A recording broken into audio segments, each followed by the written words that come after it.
Black collar workers, stand up. Call the unity, dig. Doesn't matter the profession. Listen, my work is black collar. I work as that scholar in this. Where those followers miss, I don't follow, I hit. I work with that dollar and cents, and the purchase is worth what I spent, cause I paid attention. Even when I couldn't afford it, I bought it and retained my pension. Still working. In my office, it's where the bosses sit, right across from this skilled person. And the cost it gets kinda lost to split with me, myself, and I. It's the soul, need no help to fly.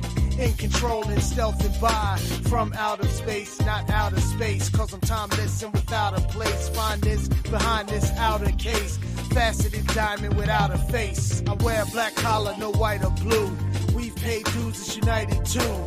No fake news to divide the crew. If you a black collar worker, making that dollar work for you.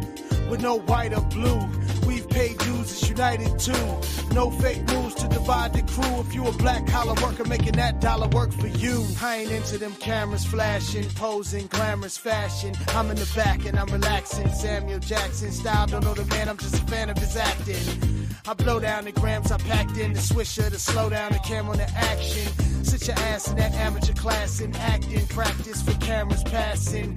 I got more stamina, passion, and patience to wait than the average assassin. Behind the scenes, I'm character casting, write and produce as the character cashing checks. Without any flash effects and stunt doubles, I have respect, I'm pro-humble. Without a cast and set, your show crumbles. I yell cut, I don't mumble. I wear black collar, no white or blue. We've paid dues, it's united too. No fake moves to divide the crew. If you a black collar worker, making that dollar work for you.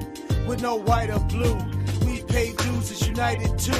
No fake moves to divide the crew. If you a black collar worker, making that dollar work for you. I take credit for nothing, won't bet if I'm bluffing. No debt, I owe nothing to them who loan nothing to him. I'ma own something again, a lump sum. If it's not from within, I want none. And I ain't gotta pretend I front none of the time. I'm one of a kind with one son and one daughter to carry the traits and the genes. It's sorta contrary to fate, and the seams are stitched in. It fits them. They don't switch when friends get hip to this trend or that one. Keep your name brands. Fashion keeps them wrapped the same, man. It's masking true identity, contrasting the true entity in me, surpassing who I pretend to be. I'm through asking, who am I? I am, but who's asking? I wear a black collar, no white or blue.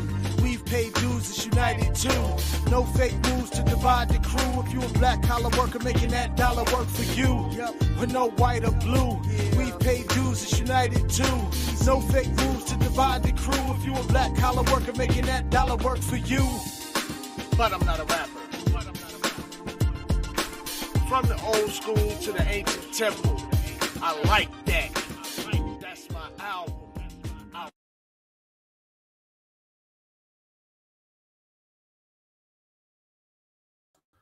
I'm not gonna do what I did last time and be muted for like 5 minutes for the first section of the section of the show. Welcome to Free Thinkers. You are tuned in once again. I am Q, your host, the one who likes to talk a whole lot of stuff and got an opinion about everything. So today we are going to be talking just about some things on the post, and I am still working on getting through a lot of topics in a shorter period of time. So our goal, not my goal, what we're going to do is we have 10 topics that we're going to discuss over the next 60 minutes or less.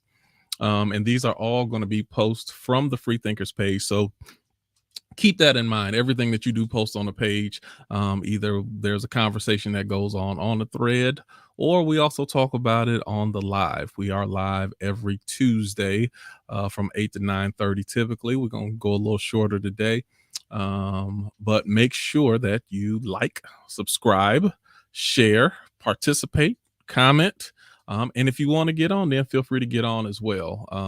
If you are watching, whether it's YouTube or Facebook, you can find a link listed below in the section. And I may, if you can't get on, let me know. If you can't find it, let me know, and I'll repost it. I'll repost the link somewhere where you can find it, but it should be right there on the front page. It's always different every week, so make sure you go to the current link so that you can join in as well. Like I said, if you want to join, feel free to hop on. We're going to be having some good, quick conversations. And It's gonna be good.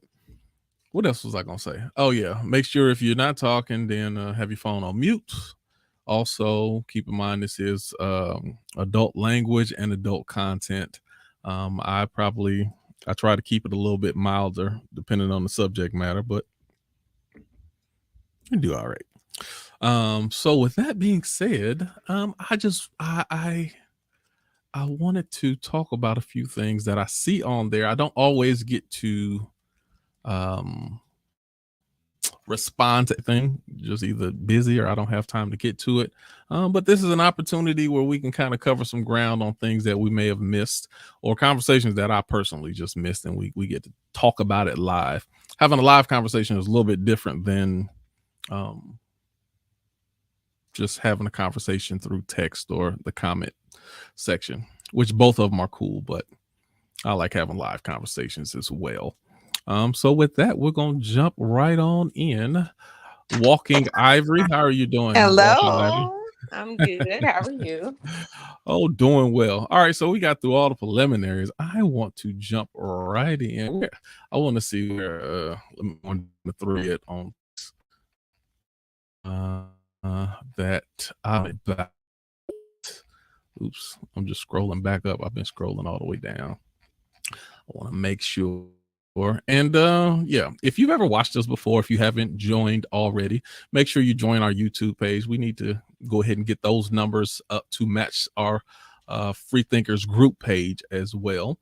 I think that's it. All right, so I guess am I gonna talk about this first? All right, I'll go ahead and knock this part out. So one of the things that was posted by Stacy Shea, and I don't know if you saw this or not, but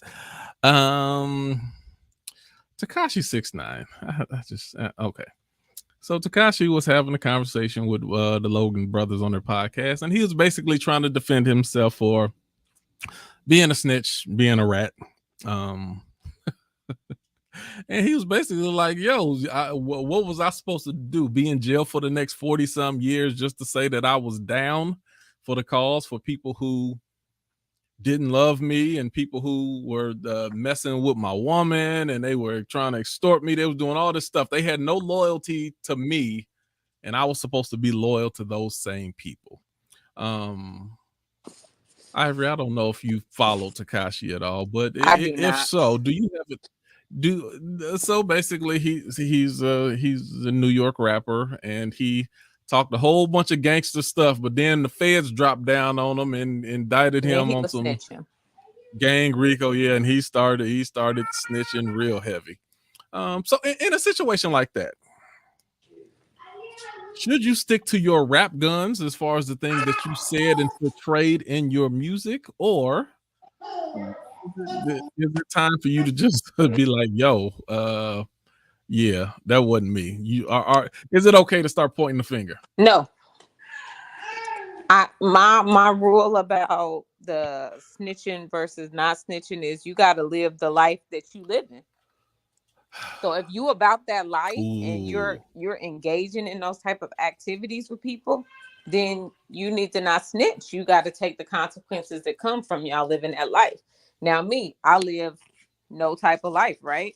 So right. I'm snitching. I'm not in your life. You shouldn't expect people. That's not even snitching though. That's not even snitching. You shouldn't expect people who don't live your life right to then protect the lifestyle they don't live.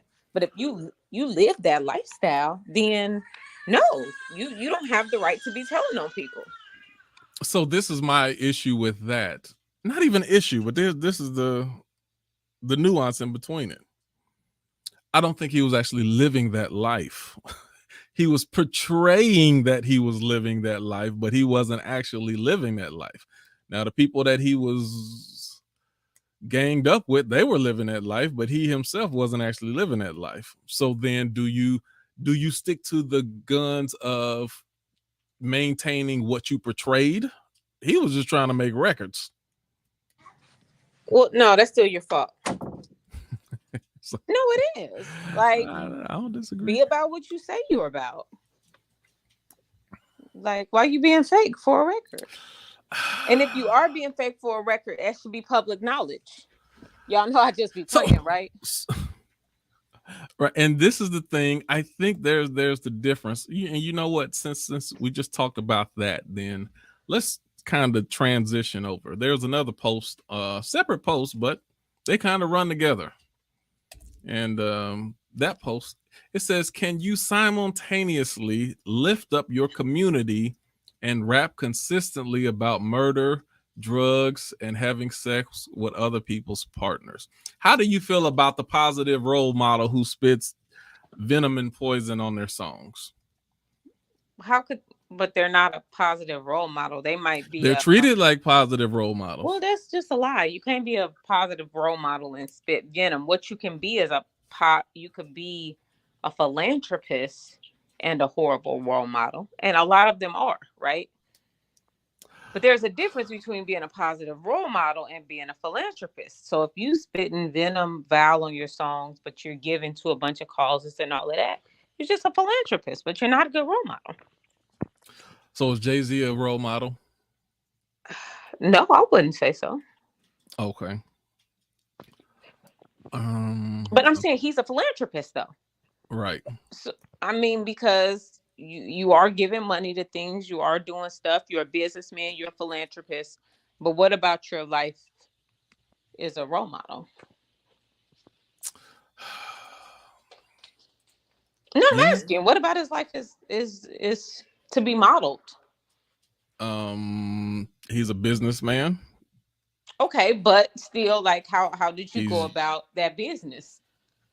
Is that to be modeled? It started off with drug dealing, but later on down the road, he turned illegal things to legal hustles, and now he's. But you would tell nobody to model that, though. So you saying he could be a role model for other drug dealers? Yeah. Hey, okay. This is a way for you to there's other ways for you to get out the game and take something illegal and turn it legit. But I wouldn't just call him generally a role model, though. He would only, to me, be able to be a role model for those people. True. But then no, even that's not a role model, because you're basically saying, instead of actually selling drugs, just sing about selling drugs. And so it's still not a role model. I mean, when you think about it, it's like, hey, instead of you being the one that actually is in threat of going to jail, just encourage other people to go to jail and be out here shooting each other and in the street fighting each other. So no, none of it's a role model. So even should we celebrate? Okay, let's go to people like DMX. Unfortunately, he passed away. No. Should he be celebrated for his work? Should he be celebrated for his accomplishments? He is an American music icon. I mean, celebrate. Should they have had his funeral on national TV for 6 hours and had live coverage about his life and his career? I would say no, but that's me personally. I mean, like, why did we uplift people who just sang about the lowest, dirtiest possible denominator of our culture? No. And see, I think we need to get to the place, even outside of the whole role model thing. I think we need to get to the place where we stop promoting. Like, this is what drives me crazy, is every time someone, a rapper or some music entertainment person dies, especially when they die violently to gun violence or something like that, then it's always RIP, they were such a nice person, but I'm like, even still, that's not what they promoted. And then it's always people will say, hey, we got to put these guns down, we got to stop doing this to ourselves. But in the same breath, you are promoting the music that encourages that lifestyle. that yeah. So I'm one of those people. I'm like, whatever you do, you need to go ahead and keep the same energy. If you celebrating the bang bang music and you killing up everybody, don't get all emotional and sentimental when that type of violence shows itself in that culture. I agree. So even me, and then let me not even, I don't even want to appear like I'm being hypocritical. I listen to a lot of that music. I do. But in the same breath, but yeah, I'm not gonna turn around and do all that. We need to stop this and we need to stop that, and this is just senseless. It is senseless, but I have an idea where it comes from. And also I think about see, just think about this. Especially when it comes to the violent stuff, violent death from these entertainers. mm-hmm. You don't see a lot of R&B people dying of gun Out here violence. just dying violently. So don't say the music. Even when don't you're talking matter. about rappers, you don't see Christian rappers out here dying out of gun violence. Because it matters what you're talking about. You don't see rock and roll people dying of gun violence. Now, a lot of their stuff is drug related or suicide. Yeah, or they other die. things, but it's not. But that's what they be singing about, doing drugs. I mean, Ivory. Yes. The stuff that's promoted is the stuff that you. So, I mean, at what point in time will we acknowledge that there's a correlation between the imagery, what you promote, and what you, and I'm not even a super big, I'm not like super spiritual, but you got to look at the facts and the evidence. What you keep consistently speaking into your atmosphere, it appears to be drawing itself to you. No, for sure. And I'm, that's the same thing. Somebody was saying the same thing about like Meg Thee Stallion and all of that. Like, y'all want to sing about this and joke about it, and it just be something on the side. But then when the stuff you sing about and you glorify happens to you, then it's time for everybody else to be like, whoa, wait a minute, stop the press. Oh, Black women ain't being protected. Oh, we need to stop. But this is what you sing about. This is what you say you about. But then when it happens, it's like, no, I'm not really about that. Well, what is going on then? Right. So why are you encouraging other people? Why are you encouraging young minds to focus on things that traumatize you when they happen to you? It kind of blows my mind. Yeah, that's true. I agree. Mm-hmm. I'm talking to you and looking for a binky, so if you see me under my bed. No, I was just looking. I want to make sure we was on live. Okay, so that is what's happening. We are. I'm running decent time right now. I think I'm gonna get through this. Okay. Let me see what else I had. Lost all my banners. Where are all my banners at?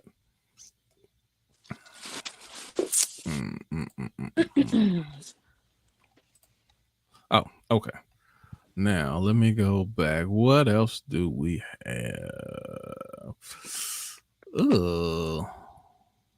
I don't even know why I got this up here, but I'll talk about it for a second anyway. Did you hear about this 10-year-old boy who shot and killed his mother over a virtual reality headset? I've been wants $50K bond reduced to $100. That's the amount of pigment. Okay, so this was the thing that when I looked at this, my issue with this is they are trying this 10-year-old boy. He is a boy. There is no way around it. There ain't even no wiggle room on it. No, you 10. If you 10-year-old, you are a boy. There's no way around it. How do you allow this kid to be tried as an adult? This is the type of things where I have a raised eyebrow and I'm wondering, where's these black leaders at? Where is Al Sharpton at? Where's Ben Crump at? Where's all the civil rights people and the people? This is a gross misuse of justice. It is, but do you think a challenge is there? For us as black people, there are so many cases where somebody, listen, somebody's not a murderer. Somebody hasn't murdered their mom, but they're trying to give them 20 years. They're trying to give them 30, 40 years. And those people are always trying to think what is the best use of their resources, time, and Nothing is attention. better than this. Okay. I mean, that's an argument. I'm just telling you, I'm being devil's advocate. Right. And let me say this also. That nothing, because you a lot of things that whether they're activists, lawyers, often what they want to do, what they try to do is set precedents. Right. They want to do things that can set a precedence. And this is something that you have to fight, because you don't want that precedent set that it's okay to try young Black boys as adults at that age, no matter what they did. No matter what they did. And you can't sit there and say, oh, it's terrible, I can't believe he did that. It's clear and obvious the boy got some mental issues. And even when I read the whole article, he's had a history of he's been a problem child. He's had some issues his whole life. So he probably needs some help or some therapy or some medication, and probably a combination of all of those. Regardless,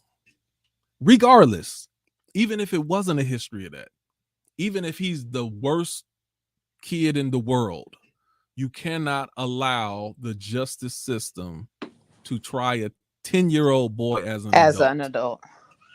And I guess I would need to see. Way you can do it. I would need to see the situations in which this happened to a white child.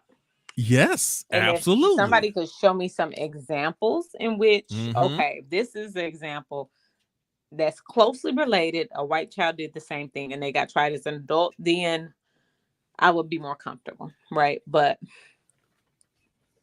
we just know how. And I'm not even. I still wouldn't be comfortable, but still, I would be like, at least it's an American justice system thing, because our justice system, and then we need to fight as Americans as a whole against that type of stuff, right?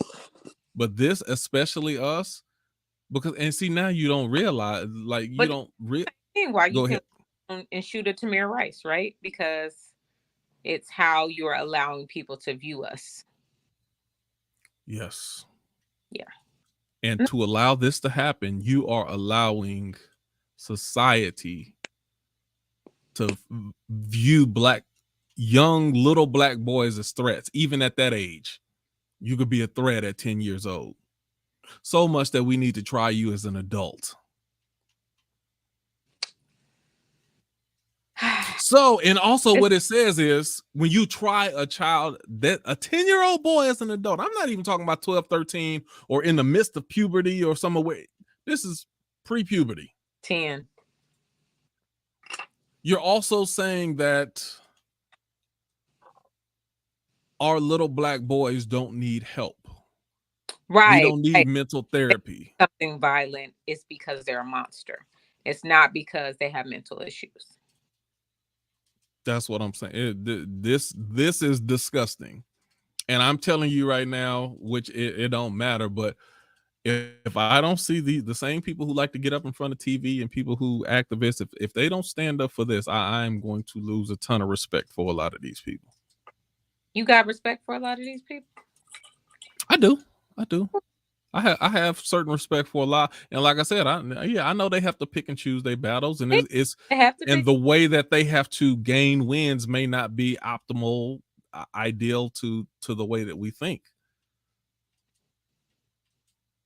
But I know it's a certain method to, in order to be able to fight another day, we got to take certain levels of a win. And even though I don't like it, I still get it to some degree. Oh yeah, and I can respect the work that a lot of them do. It's a whole. But if you pass this up now, I'm looking like, see, then it makes it now. I start to wonder: is your only agenda, and you're only going after areas to where you can get money off people? Right, because this is probably there ain't no money coming off of this. Right. It's probably gonna be a lose situation. There's no lawsuits, or there's no way you're gonna be able to sue the city or sue the state or sue. There ain't no lawsuits where you gonna get no chunk of anything coming off of this. This is just, we need to do the right thing. And if nobody steps on this, then that tells me a lot. Well, listen, I'm gonna tell you now not to get your hopes up, because a lot I know. how Well, they I don't have my hopes up about a lot of stuff. But it's funny. You never watched the Boondocks, did you? I did watch the Boondocks. The Boondocks had an episode, not about this, but about civil rights activists coming in and trying to. After Riley said something about the boy at school, I ain't gonna say what he said, but then they was ready to throw Riley in jail and kick him out of school and all this because he was spitting out hate speech or whatever. And then the civil rights activists who represent a few different people, and they was like, "We're gonna clean this up, but how much you gonna pay us?" That was how much am I getting paid for getting this cleaned up? Unsubstantiated. I don't remember exact details, but when that whole thing went down in Decatur when we were young, they said that Jesse Jackson did that. Yep. Came, did all of that. Got that check. Money, and then they said the city paid him to go away, and he did. Yeah, that's the. Think they on your side. Yeah, when we give a little donation. But that's the thing. He did get him back in school though. He got him back in school. He did get them back. Did he? Yes. Because they was expelled, period. Graduate. He made it possible for them to graduate. Okay. They wasn't gonna graduate before. That's true. So that's what I'm saying. It's a give. We don't like the way you give me this money, I'm gonna get out of here. But he fixed the situation in a way that it wasn't fixed, and it wasn't gonna get fixed before. I was there when it actually happened. We were there together. Oh, you were there with me. Did you get that pepper spray too? Oh, you must know I wasn't on that side. Oh, okay. Yeah. Well, it was a couple. I was on the other side, so I seen them tumble down the steps and run across. Yeah. I think it just looked bad because it bled all the way into the field. But it was pretty much a fight every single time that MacArthur and Eisenhower played. It was always a fight. It ended up on CNN. It was just I was like, it wasn't that bad, but when I looked at the footage, it looked a lot worse than it was. Just some things can look worse than it is. Yeah, we were there though. Okay, so yeah. All right, I think I got that part out. Now this is, I don't know how I feel about this. Let me throw this out here to you. Popular YouTuber Mr. Beast, can you see this? Yes. Asked this question, nearly 50% of the people said yes. If someone offered you $10,000, but if you take it, a random person on earth dies, would you take this? And almost 50% of people said yes. Now, I'm not going to ask your answer because I know your answer. But let me ask you, are you surprised about this poll and the number of people who said they would do it? Nope. After I got that number, how many people voted for Donald Trump?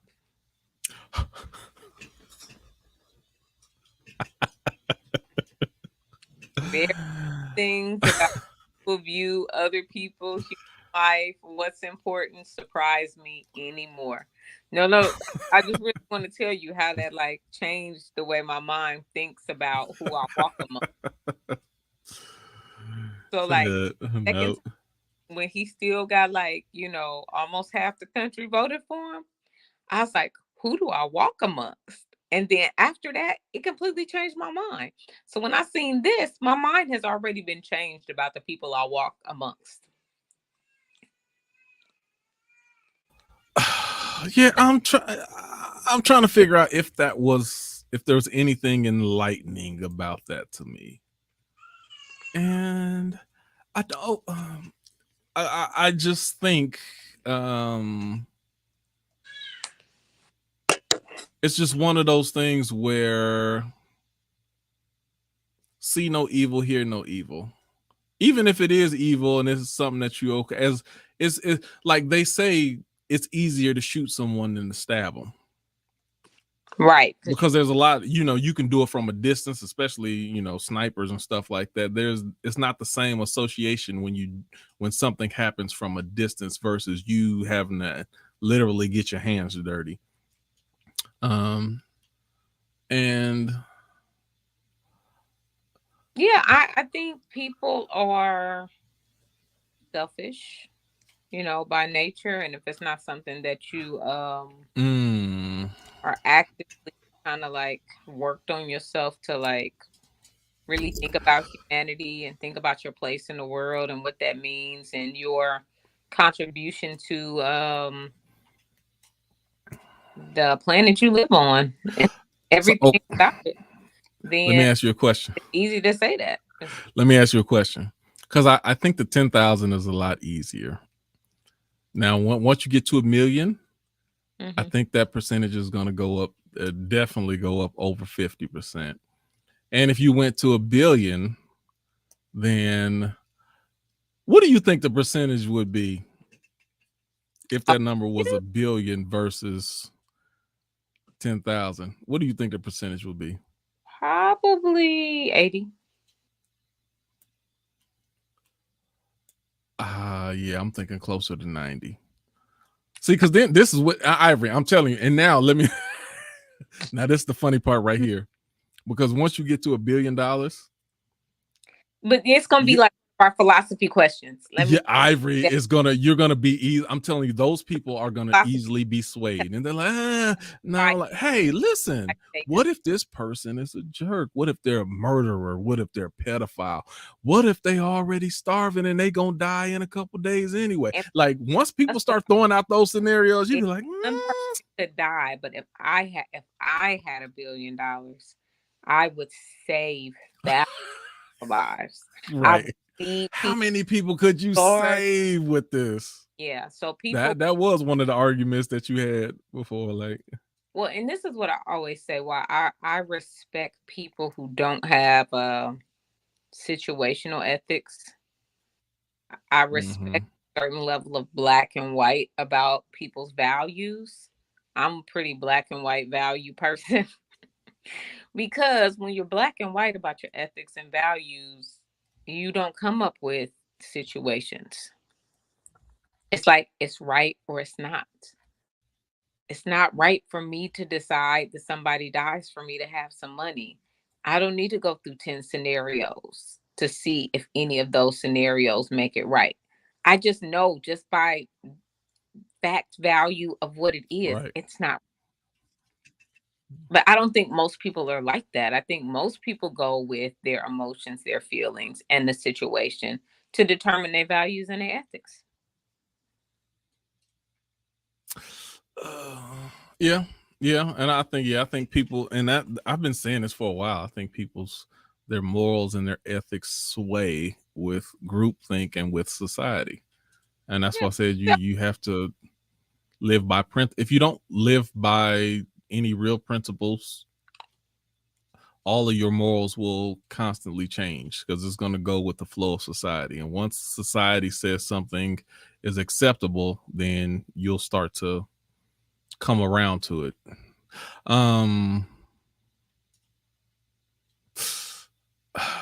Yeah, I'm trying to think for $1 billion. Would I do that for $1 billion? Is there a number at some point? you have no number. Is there ever a number where you be like, you know what?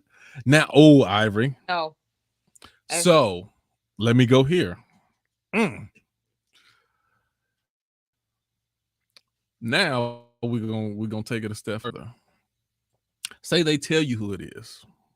Okay. And they say, hey, we're gonna this person is the scum of the earth. This person is in jail for life for killing 13 people, including, a mother of 3, and this, and they go down the line on this despicable Jeffrey Dahmer type person. Does your mind change? Yeah, I think that's a different situation. So you know who it ain't just an innocent person. You like, So there is a person, if you knew the backstory and how bad this person was, you'd be willing to pull the trigger on that. But this is the same thing about situational ethics. I believe in the death penalty.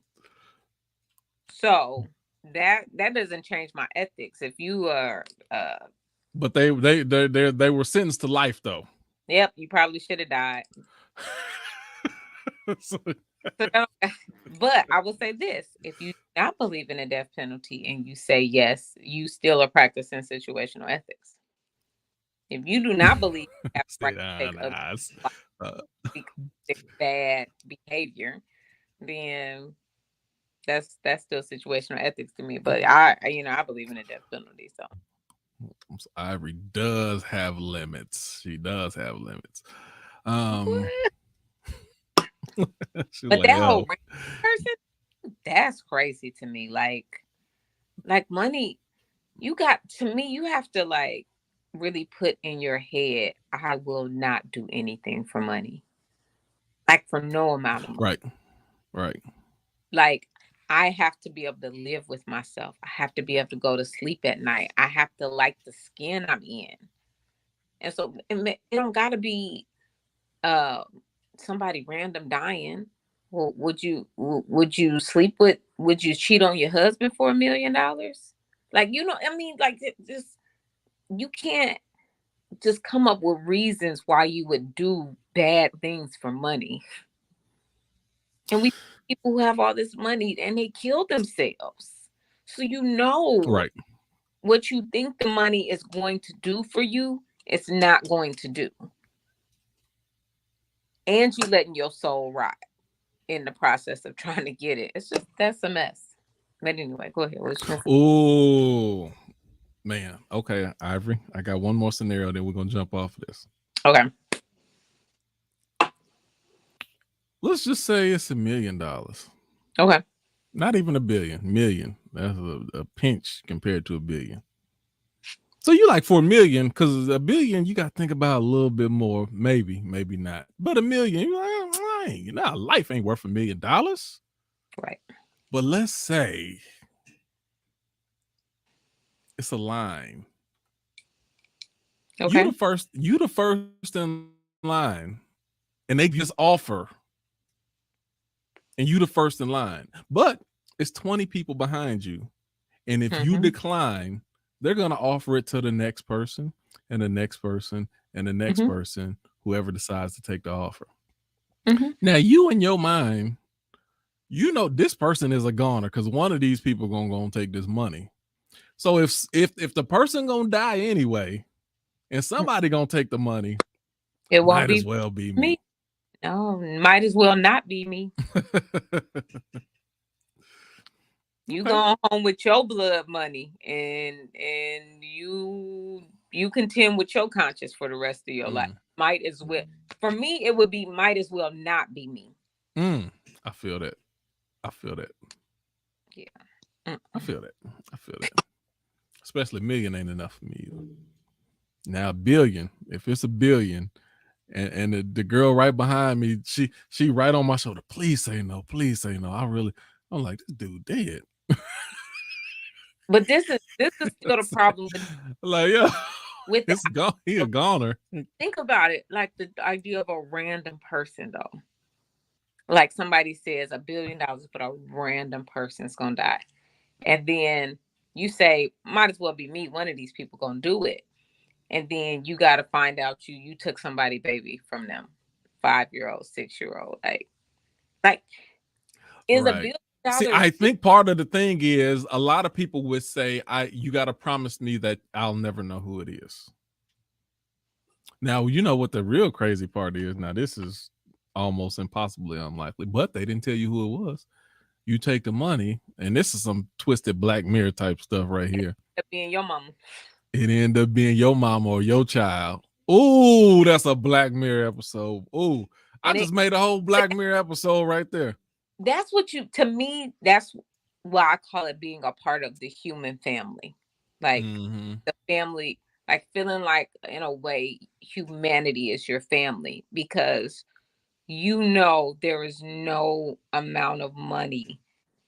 You could put no amount of money on the presence of your parents if they've been good to you, on the presence of your children.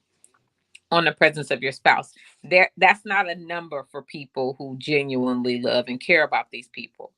So your mind should instantly say, even though it's not my mama, my child, my spouse, my Right. humanity might say there's no number on life. Right. Yeah. I'm with that. I agree with you, Avery. I ain't selling out for that. I ain't doing it. And I'm happy with my life in either way. I'm curious on how it'd be to be rich, but I'm still happy with my life. And that's the thing too. You better stop being so miserable out here. And my curiosity is not enough for me to, it's okay to just be curious. Okay, let me jump to something else. We got 20 minutes. We in good time. I think we're gonna get it. We had like number 4, number 5. Okay. Now, speaking of your morals, me knowing you being the wholesome Christian woman that you are. This is another one. This was interesting to me. I want to know your thoughts about this.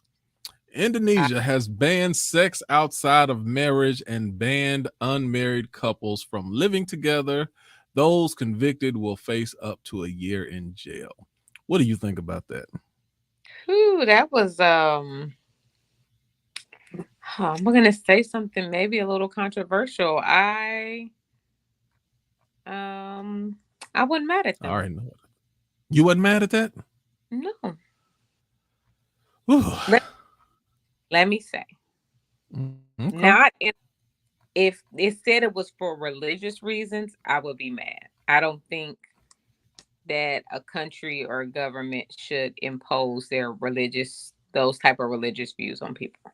Now, well, the conversation I think I had with somebody about this is I would need to look at Indonesia's numbers as far as single parent households, other things, to see if they're genuinely having a family unit problem. And for them, this is maybe a fix or a try at a fix of having a family unit issue in their society.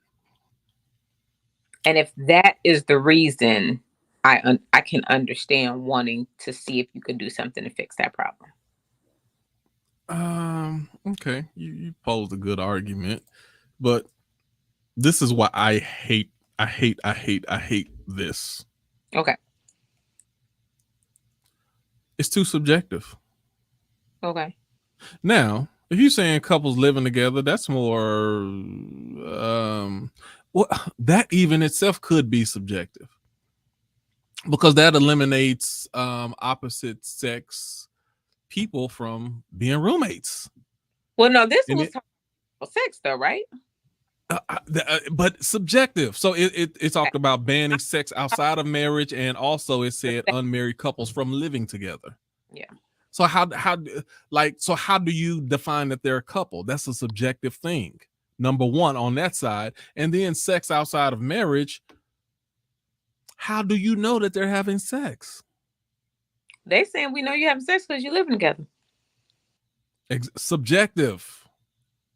And that's that whole, and you have to be very cautious of those subjective type laws. You know what this reminded me of, and I was so utterly disgusted. What? Maybe about 15-ish years ago, they were starting to try to put these laws in to make it illegal for boys pants sagging. Oh yeah, no, that's too much. Subjective. Too much. What's too low? What's too baggy? How's it going to be enforced? And you give law enforcement and other people who don't like you an easy out to persecute you. Now, okay, let me say this one.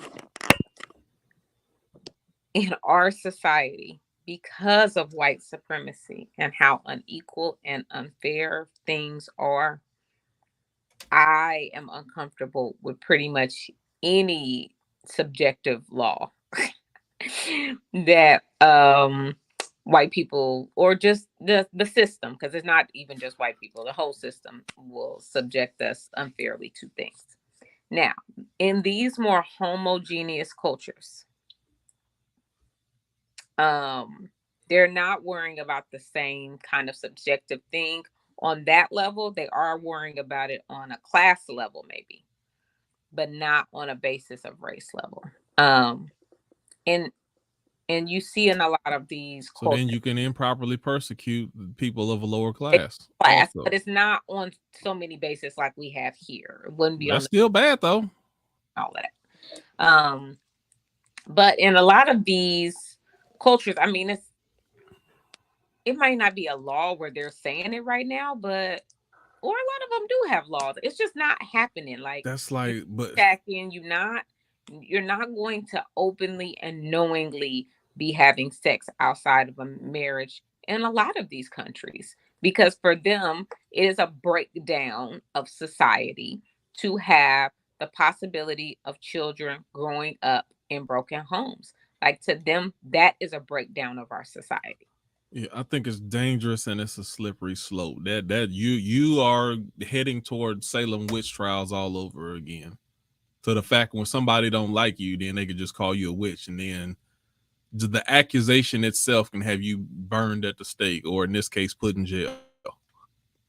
And a lot of people do that. That was back in American history. If they didn't like you or they was mad, then they Tulsa happened because they claimed a black man said something to a white woman, and Emmett Till whistled at a white. You weaponize. They can weaponize those things against you when it comes, especially when there's areas of racism and classism. All that stuff makes it easy. You're making it easy. But you still have to have a conversation about where that line is, because I do think, that's the ivory. Listen. I think countries and societies get to put their heads together and really think about what type of country and society they want it to be. And the people in that country get to pick whatever, if that's the kind of country you live in, what those people are going to decide for you for how you go forward as a society. But I know a lot of these, especially Eastern countries, Middle Eastern countries, different places, they're very like, don't bring those Western ideas over here, because we are concerned about maintaining our family structures, and y'all's are falling apart. This is what I say on principle. Subjective laws will always be blurred, and they will always the line will constantly move. I don't like subjective when it comes to laws. Then there should be as much subjectivity taken away as possible, because now you leave it in the interpretation of. So would it be better for them to say, if you impregnate a woman, you got to marry her? That's more objective. It is. Yes, that's more definable. Yeah, it is. I wouldn't have as much of a problem with that. I'd be semi okay with that. That's your responsibility. Yes. But it's like you're trying to monitor something that's never open to public information. I understand. You can't tell unless they're having sex in public. How do you know? I understand what you're saying. I'm saying I get this. If that's what they're trying to do, in America, you think that's something like, you know how much people lie in America? It'd be women lying on people all the time. Listen, I didn't say he was having sex. I didn't say that would work in America. I'm saying I know that there are a lot of countries who are very concerned and particular about the family unit and structure, and they feel like it's their job as a society to uphold the family unit and structure. Okay, so I think we got 1, 2, 3, 4. Okay, what's next? Oh, we got 5 of them left. Man, all right, we got to go quick. I thought we were doing better than we was. All right, this is a quick one. Nikki put this back up here. Nick Cannon speaks about the guilt he feels over having 11 kids. Being a father of multiple kids is always the biggest guilt on me, is that I don't get to spend enough time with my children. I don't believe this post. I think somebody just grabbed a sound bite out and took a piece of what he said. I guarantee you, I don't think that's the context of what he was talking about. And I looked for the full interview and I couldn't find it nowhere, where all I could find is a bunch of people talking about this same little snippet. You got to be careful about that stuff. About snippets, right? Because even for his own personal branding, since he's decided to do this, I would be hard pressed to making a statement like that makes him look bad after this is the course of action he decided to take. Right. He makes, unless he has some type of breakdown. And that's one of the things that's one of the things I said. I said you will find all types of people who will make that statement. I said you got doctors, lawyers, athletes, ball players, truck drivers. I'll be like, man, I really, sometimes I really regret not being able to spend the time I want to with my children. It's easy to find anyone who works on a regular basis. It's still different though. I'm not saying it's not different. I'm just saying using this clip to be like, oh, see, I told you. That's not it. And I don't think it's necessarily about 11 kids, because I also heard him saying, and I saw a clip of it where he's just talking about, I work so much, I just don't have a lot of time. That could be, he could make that same statement if he only had 2 kids. But Quentin, still, that's not the same. To say, okay, it's like our father was a truck driver. Right. So you don't see him all the time. But guess what? When he's not on that truck, he is coming home to be at one house with one wife and one set of kids. So the times you do see him is your time as a family. This man has 5 different. So on top of a busy work schedule, then you are trying to share your time between 5 different houses in the little bit of time you have left. It's just not a good idea. I'm not saying it's a good idea. See, I think the part that you and a lot of people are focused on is not even what I'm focused on. I'm saying I'm going back to this soundbite thing where somebody tried to, I feel somebody probably tried to take this out of context. I can, like I said, I can list a list of professions of people who are married to one woman, have kids by only one person, and they'll still have that same sentiment based off of their work schedule and how much they're not able to see their children. I'm just saying, using this quote to prove somebody's point, I don't think that proves the point. If the quote is, and he actually said multiple kids, then I think it's fair he's getting dragged. The only reason I say this, Quentin, think about this. You have children. When have you ever used the statement, being the father of multiple children?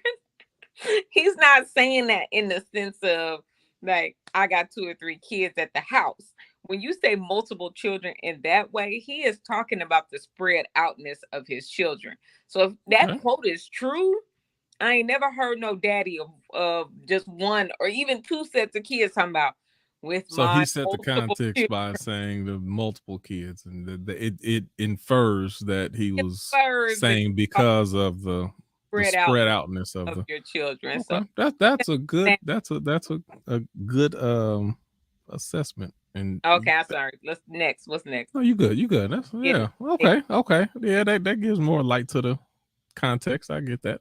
Okay. Are Black people cursed? I actually this is funny. These come up on my Facebook things, these Mormon testimonials. I don't have no clue who pushing them, but they getting through, boy. I mean, I be getting these Mormon testimonials. No, this lady was saying that well, maybe it wasn't her. Somebody else was saying, I seen a Mormon saying like they were really taught like that they could tell Black people that they were originally cursed. I've heard Black people say this before. All they have to do is like really work hard and get into heaven, because God's made a path for them even after, being cursed. Of course, Black people are not cursed. It's just like Ivory, this thing ever in the world. Oh no. It sounds crazy. It does sound crazy. Let's look at the facts and let's look at history. Okay. People of color right now are some of the most oppressed people in the world. But They Quentin, are the most oppressed. People of color, and it goes even the darker you are, the more oppressed that you are.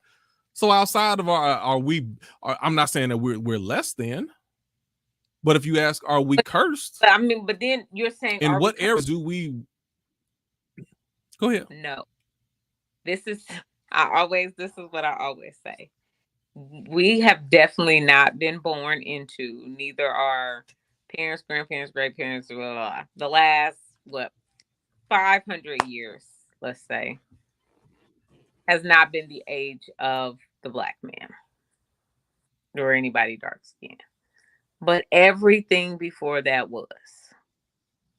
So no, we are not Okay. cursed. So I'm saying, so Ivory, hold on. What age were you talking about? We were not cursed. everything before the last 500 years was ours. Oh, you saying just last 500? Just the last 500 years have not been good for the Black and brown man. Okay. Everything before the last 500 years, we was killing it. We were the people at the top. We were the architects, the engineers. We had the money. We was the ones chilling with the servants and white people was up in the caves, cold, starving, just trying to figure it out in the dark ages. The Moors went up into Europe, helped pull them out of the dark ages, gave them technology, gave them all of that stuff. Then with the invention of guns, gunpowder, all of that, they were able to pretty much subdue the earth, right? And remake it into the likeness of that they're superior.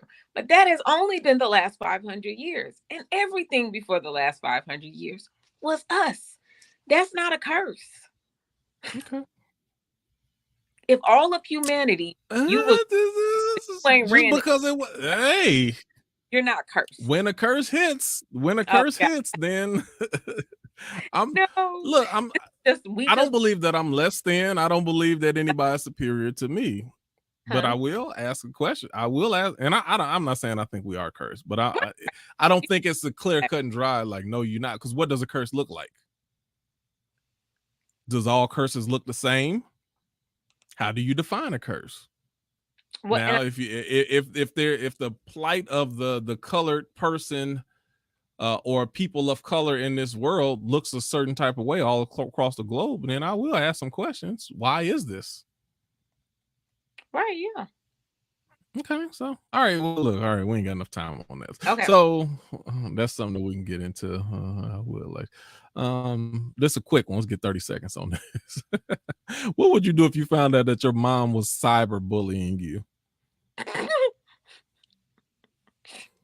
Like, what would be a reason for for a parent to cyberbully their children? Because they petty and they jealous, hurt, they mean. You think they not getting enough attention from the child, maybe, or? Well, I mean, some parents are literally in competition with their children. Some parents have grudges against their children. They've never let go. I mean, I've heard some crazy stories about things people have dealt with from their parents. So I'm not even saying like it's not something that could happen. It feels and sounds ridiculous for me to think about it happening to me, but I know people deal with stuff like that from their parents. Maybe they soft and they trying to toughen them up some. You think? I don't know. Maybe I told you to stay like, maybe, hey, you too young, don't have no Facebook account, and then they still got an account. So then the parent like, all right, you get this account, I'm about to work you. Dr. Phil sometime, and like it was a case where like the mama was really online, like going in on her daughter, like I told you to stay off of it, naming her, telling her business, like she was cyberbullying her own kid. I don't know. Okay, let's keep going. Okay. He makes $55K a year. She makes $35K a year. They move in together. Rent is $1,700. He expects her to pay half. Is he wrong? It shouldn't be shacking, but what?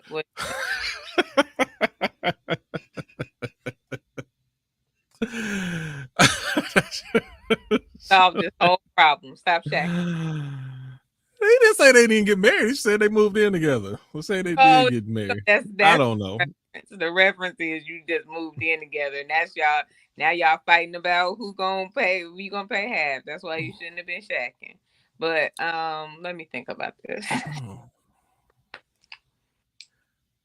She didn't move into his. They move in together. They get a place together. He expects her to pay half. He's making an extra $20K a year. Is he wrong for expecting her to do her fair share? This is what I always say, because this is kind of can be a nuanced situation. I don't think it's bad to expect half if you both agree that was an affordable place. So this is what I'm saying. This you have to take into account. If we put our incomes together and see we can afford a $1,700 rent from us putting our incomes together, then it's unfair for you to expect me to pay half if that's how we did our calculations. But think about that. So this the other thing. So are you able to find somewhere to live by yourself where you can find a place to pay rent for $850? You mean like half of it? Yeah. I don't know. So can you get? I mean, that would be a question. Like, why would you want me to pay half? All right, well, look, if you can find you even just a 1-bedroom somewhere, and you can find it for $850 a month, which some places you can't find it nowhere in Austin. Well, this is the thing. I mean, because there's a lot of different scenarios. For some people, yeah, they only live on their own, but some people roommate. Like I went from a roommate situation with my sister to moving in with my husband, right? If in your roommate situation, you like, man, I only make $3,500. I'm only willing to split a $1,200 rent with another person or $1,500 because I just don't make that much money. And then you get with this person, they're like, well, I make 55, you make 35. We can afford a $1,700 apartment. Oh, but that's okay. Not fair for you to say for me to pay half if you were using both our. Well, Ivory, let's go back to this though. Let's go back to this. If you moved in with a roommate, y'all ain't counting each other's pocketbooks and how much you make an hour and your salary. This is what it is. If the rent is this amount, then you need to have your half. I don't care if you make as much as me or you not. And in what scenario does just roommates say, since I make more, then I'm gonna pay more than you? No, you don't. Right. And I'm saying the only scenario, and I don't think I think there are scenarios where expecting half from her is not bad. The only scenario I'm saying is bad is if you enter it like a marriage kind of partnership, right? That's what makes this because it's relational. And when you enter things like you're in a marriage, then you are counting what do we bring to the table together? What can we afford together? And if you do it that way, then it's not fair.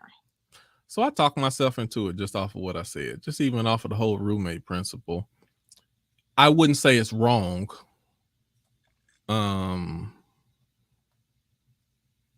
Is it bad? Maybe. Is it selfish? Possibly. Is it a little? I mean, it could be certain things. It could be certain things. It may be, maybe not. It could be certain things, but wrong. I wouldn't say wrong. Yeah, I'm not saying wrong. It's just it.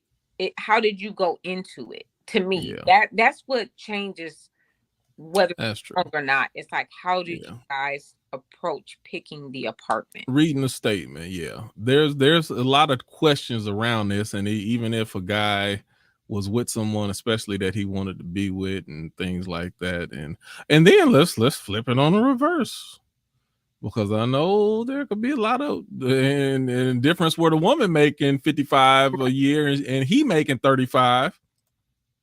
And I'm one of those. Ain't taking a bigger part of it. She like, oh well, you need to come up with your half. Same thing reverse. In the sense of it depends on the situation. So if you're a woman and you're making more money than a man, and because of the money you make, you want to live in a certain place. Like you're using your guys' combined income to pick the type of place you want to live. Then it is unfair to then turn around and ask him for his half. It's just like, no, I'm not really. Sorry. You see what I'm saying? Like, you can't say, okay, he making 35, I'm making 70. Oh, so that means we making 100 together. We can afford $3,000 rent, right?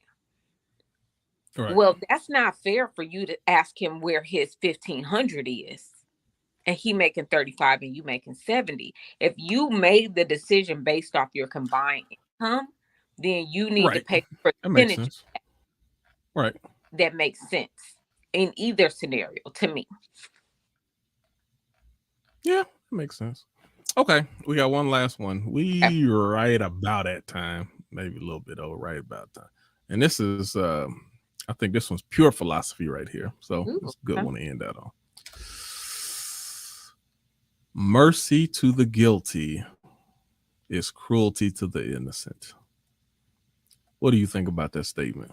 Jeez. Agree. You said what? I don't agree. I think that's the same thing I wrote on the post. That's all I can say is I disagree. But I'm thinking of, because my idea of humanity is that at some point in all of our lives, we will be guilty of something. Yes, I think that's what I need to go find the thing. I think that's what I said too. So, and then that was my question: who's innocent? Who's truly innocent? You said what? Yeah, I think that's. Hold on, I'm looking right here. Hold on, I'm trying to look at my answer. Oh, I said false, and then my question was, who's innocent? Yeah, like we are all going to look up and be guilty of something one day and need mercy. And so, exactly, since being guilty and innocent is so interchangeable as a human and subjective, there go my word subjective again, then I don't agree with this statement.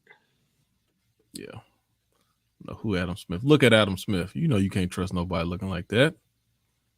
He back in the slave days. He was probably saying that to them. Talking about mercy. Anyway, mine is my intro and the song and the intro that played. I think we hit right at about 60 minutes. So I think we good on that. We knocked it out. So thank you, Ivory, for joining. I guess we had our fill of high IQ on Free Thinkers here. We jump in and get a little bit in there, talk about some good random stuff that we like talking about. Thank everyone for watching, and those who commented. Whenever you watch this, a comment, then make sure you just give us some input, and we will keep the conversation going. And also make sure that you keep putting your posts on Free Thinkers. We love to talk about it, and a lot of people like to comment. I'm one of those more. I like to talk about it live, but it's that content that keeps conversation going. So we appreciate that. Next week, we're going to have a year in review. So think about some things, year in review, personal wise, professionally, relationally, Free Thinkers wise. Think about, let's do some year in review reflection type stuff. And I think it's going to be a good conversation. So until then, thank everyone for watching, and we'll see you next week. Bye.